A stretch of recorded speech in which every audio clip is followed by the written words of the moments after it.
Big TV ఇప్పటి వరకు చేసిన సర్వేలన్నీ అంచనాలను అందుకున్నాయి. తాజాగా ఆంధ్రప్రదేశ్ ప్రోగ్రెస్ కార్డును మీ ముందుకు తీసుకొచ్చింది బిగ్ టీవీ. ఏపీలో ఏడాదిన్నర కూటమి పాలనలో ఎమ్మెల్యేల పనితీరు ఎలా ఉంది, సీఎం, డిప్యూటీ సీఎం, అలాగే ప్రతిపక్ష నేత వైఎస్ జగన్ గురించి జనం ఏమనుకుంటున్నారు, పోలవరం, అమరావతి నిర్మాణాలపై పబ్లిక్ రియాక్షన్ ఏంటి, సూపర్ 6 పై జనం ఏమనుకుంటున్నారు, ఇలాంటి కీలక విషయాలపై బిగ్ టీవీ అన్ని నియోజకవర్గాల్లోనూ సర్వే చేసింది. ఆ సర్వే రిపోర్ట్ను మీ ముందుంచుతోంది బిగ్ టీవీ. ఇప్పుడు పాయకరావుపేట నియోజకవర్గానికి సంబంధించిన సర్వేను మీరు చూడబోతున్నారు. అనకాపల్లి జిల్లాలోని పాయకరావుపేట అసెంబ్లీ సెగ్మెంట్లో గత ఎన్నికల్లో టీడీపీ నుంచి వంగలపూడి అనిత పోటీ చేశారు. వైసీపీ నుంచి జోగులు కంబాల పోటీ చేశారు. అనితకు 43,727 ఓట్ల మెజార్టీ ఆ ఎన్నికల్లో లభించింది. ప్రస్తుతం అనిత హోంమంత్రిగా కూడా ఉన్నారు. మరి కూటమి ప్రభుత్వం ఏడాదిన్నర పాలనపై ఈ సెగ్మెంట్లో జనం ఏమనుకుంటున్నారు? ఎమ్మెల్యే పనితీరుకు సంతృప్తిగా ఉన్నారా? సీఎం పనితీరుకు ఎటువంటి రేటింగ్ ఇచ్చారు? నారా లోకేష్, పవన్ కళ్యాణ్, జగన్ గురించి ఈ నియోజకవర్గ ప్రజలు ఏమనుకుంటున్నారు? ఓవరాల్గా కూటమి ప్రభుత్వంపై జనం మాట ఏంటి? బిగ్ టీవీ ఎక్స్క్లూజివ్ సర్వే రిపోర్ట్లో చూద్దాం. ఎన్నికల సమయంలో పాయకరావుపేట నియోజకవర్గ ప్రజలకు అనిత ఏం హామీలు ఇచ్చారో ఒకసారి నేను మీకు చూపిస్తాను. ఇవే నియోజకవర్గ ప్రజలకు అనిత ఇచ్చిన హామీలు. నిరుద్యోగులకు ఉపాధి కల్పన చూపిస్తాను అని చెప్పారు. అలాగే నక్కపల్లి హాస్పిటల్ను 100 పడకల హాస్పిటల్గా అప్గ్రేడ్ చేస్తానని చెప్పారు. ఇక bulk drug park, metal steel plant నిర్వాసితులకు మేలు చేస్తాను అని హామీ ఇచ్చారు. డిఎల్పురం మత్స్యకారుల కోసం జెట్టీని నిర్మిస్తాను అన్నారు. అలాగే మత్స్యకారుల సంక్షేమానికి పెద్దపీట వేస్తాను అని హామీలు ఇచ్చారు. మరి నియోజకవర్గంలో ఉన్న సమస్యలు ఏంటో ఒకసారి చూద్దాం. నియోజకవర్గంలో ఉన్న సమస్యలు ఇవే. తీర ప్రాంతంలో పారిశ్రామిక కాలుష్యం చాలా ఎక్కువగా ఉంది. సముద్ర జలాలు కలుషితం అవుతూ ఉన్న కారణంగా చేపలు చనిపోతున్నాయి. దాని కారణంగా మత్స్యకారులకు ఇబ్బంది కలుగుతుంది. అలాగే నక్కపల్లి పాయకరావుపేట దగ్గర పొల్యూషన్ చాలా ఎక్కువగా ఉంది. ఇక పాయకరావుపేట బస్టాండ్ చూడనక్కర్లేదు, చాలా అధ్వానంగా ఉంది. అలాగే రైల్వే స్టేషన్లో రైళ్లకు హాల్టింగ్ లేకపోవడం ఒక ప్రధాన సమస్య. సెగ్మెంట్లో చాలా లింక్ రోడ్లు అధ్వానంగా ఉన్నాయి. మినీ ఫిషింగ్ హార్బర్ కోసం జనం ఎప్పటి నుంచో డిమాండ్ చేస్తూ ఉన్నారు. ఇవి ప్రధానంగా ఈ నియోజకవర్గంలో ఉన్న సమస్యలు. మరి ఎమ్మెల్యే పనితీరుకు జనం ఏమనుకుంటున్నారు? పాజిటివ్గా ఉన్న అంశాలేంటి, నెగిటివ్గా ఉన్న అంశాలేంటి చూద్దాం. ముందుగా ఎమ్మెల్యేకు పాజిటివ్గా ఉన్న అంశాలు ఇవే. నక్కపల్లిలో బల్క్ డ్రగ్ పార్కుకు శంకుస్థాపన చేశారు. 54,000 ఉద్యోగాలు వస్తాయనే అంచనాలు కనిపిస్తూ ఉన్నాయి. అలాగే ఆర్సెలర్ మిట్టల్ స్టీల్ ప్లాంట్కు ప్రతిపాదనలు ఉన్నాయి. నక్కపల్లి ప్రభుత్వ ఆసుపత్రిని 100 పడకల ఆసుపత్రికి అప్గ్రేడ్ చేయటం, భద్రత కోసం 100 సీసీ కెమెరాలను ఏర్పాటు చేయడం, అలాగే పాయకరావుపేటలో వాటర్ ట్యాంకు శంకుస్థాపన చేయడం, ఇవన్నీ పాజిటివ్గా ఉన్న అంశాలు. మరి నెగిటివ్గా ఉన్న అంశాలు ఏంటో కూడా మనం చూద్దాం. ఇవే నెగిటివ్గా ఉన్న అంశాలు. గ్రావెల్ దందా చాలా ఎక్కువగా ఉంది. అలాగే భూ కబ్జాలకు చెక్ పెట్టలేకపోతున్నారు ఎమ్మెల్యే మంత్రిగా ఉండి కూడా అని జనం అనుకుంటున్నారు. మంత్రి పిఏలపై చాలా ఎక్కువ ఆరోపణలు వస్తూ ఉన్నాయి. ఇక యువతకు పెద్ద ఎత్తున ఉద్యోగ ఉపాధి అవకాశాలు కల్పిస్తాను అన్నారు. ఎక్కడ ఆ ఉద్యోగ ఉపాధి అవకాశాలు రావడం లేదు నియోజకవర్గంలో అని అనుకుంటూ ఉన్నారు. పేరుకే జాబ్ మేళాలు అంటూ కొన్ని విమర్శలు కూడా వస్తున్నాయి. టీడీపీ క్యాడర్ను సరిగ్గా కలుపుకుని వెళ్ళలేకపోతున్నారు అనే విమర్శలు కూడా ఉన్నాయి.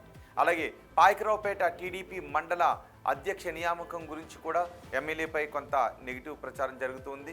జనసేన కేడర్ను పట్టించుకోవడం లేదనే టాక్ వినిపిస్తూ ఉంది. వైసీపీ నుంచి చేరిన వారికే ఎక్కువ ప్రాధాన్యతనిస్తున్నారు అని ముందు నుంచి ఉన్న కేడర్లో కొంత అసంతృప్తి కనిపిస్తూ ఉంది. ఇవి ప్రధానంగా ఉన్న నెగిటివ్ పాయింట్స్. మరి ఎమ్మెల్యే పనితీరుకు ఈ నియోజకవర్గ ప్రజలు ఎన్ని మార్క్స్ చేస్తున్నారో చూద్దాం. చాలా బాగుందని 15% మంది జనం చెప్తున్నారు. బాగుంది అని 17.5% మంది జనం అంటుంటే, పర్వాలేదు అని 40% మంది జనం చెప్తున్నారు. బాగా లేదు అని 15% మంది అంటున్నారు.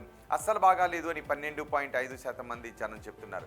అంటే దగ్గరగా 27% మంది ప్రజలు కొంత అసంతృప్తిని వ్యక్తం చేస్తూ ఉంటే 73% మంది ప్రజలు సంతృప్తిని వ్యక్తం చేస్తున్నారు. ఇక ముఖ్యమంత్రి చంద్రబాబు పనితీరుకు ఈ నియోజకవర్గ ప్రజలు ఎన్ని మార్క్స్ చేస్తున్నారో చూద్దాం. చాలా బాగుందని 12.5% అంటున్నారు. బాగుంది అని 17.5% మంది జనం చెప్తుంటే, పర్వాలేదు అని 42.5% మంది జనం అంటున్నారు. బాగాలేదు అని 12.5% మంది చెప్తుంటే, అస్సలు బాగాలేదు అని 15% మంది జనం చెప్తున్నారు. అంటే దగ్గరగా 27% మంది ప్రజలు కొంత అసంతృప్తిని వ్యక్తం చేస్తూ ఉంటే 73% మంది ప్రజలు సంతృప్తిని వ్యక్తం చేస్తున్నారు. ఇక ఓవరాల్గా ప్రభుత్వ పనితీరుకు ఎన్ని మార్క్స్ ఇస్తున్నారో చూద్దాం. ప్రభుత్వ పనితీరు ఎలా ఉందని అడిగితే చాలా బాగుందని 10% మంది చెప్పారు. బాగుంది అని 22.5% మంది అన్నారు. పర్వాలేదు అని 45% మంది చెప్తున్నారు. బాగాలేదు అని 12.5% మంది చెప్తూ ఉంటే అస్సలు బాగాలేదు అని 10% మంది చెప్తున్నారు. అంటే దగ్గరగా 22% మంది కొంత అసంతృప్తిని వ్యక్తం చేస్తూ ఉంటే 78% మంది ప్రజలు సంతృప్తిని వ్యక్తం చేస్తున్నారు. ఇక ప్రతిపక్ష నేత జగన్ పనితీరుకు ఎన్ని మార్క్స్ ఇస్తున్నారో చూద్దాం. చాలా బాగుంది అని 14% మంది అంటున్నారు. బాగుంది అని 12% మంది చెప్తున్నారు.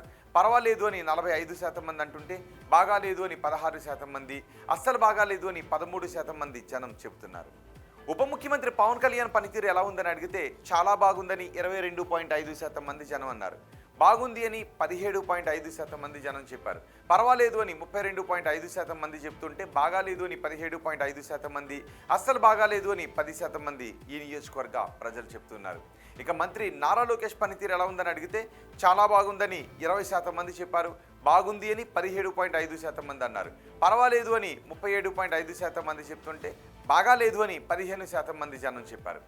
అస్సలు బాగాలేదు అని 10% మంది జనం అన్నారు. అమరావతి పనులు పూర్తి అవుతాయనుకుంటున్నారని అడిగిన ప్రశ్నకు పూర్తి అవుతాయని 40% మంది నమ్ముతున్నారు. కావు అని 17.5% మంది జనం చెప్తున్నారు.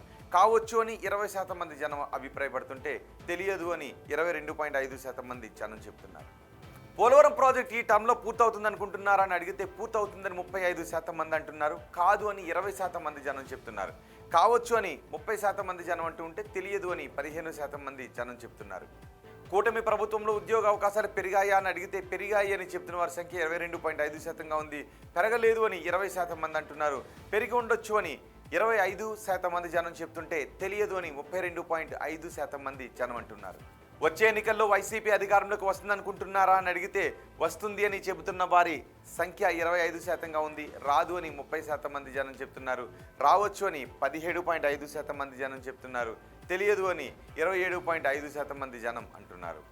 చంద్రబాబు తర్వాత ముఖ్యమంత్రిగా ఎవరైతే బాగుంటుందని అడిగితే పవన్ కళ్యాణ్ అయితే బాగుంటుందని 32.5% మంది జనం అన్నారు. నారా లోకేష్ అయితే బాగుంటుందని 40% మంది జనం చెప్పారు. తెలియదు అని చెప్పిన వారి సంఖ్య 27.5%గా ఉంది. ఇవి పాయకరావుపేట నియోజకవర్గానికి సంబంధించి big TV survey report, AP progress card.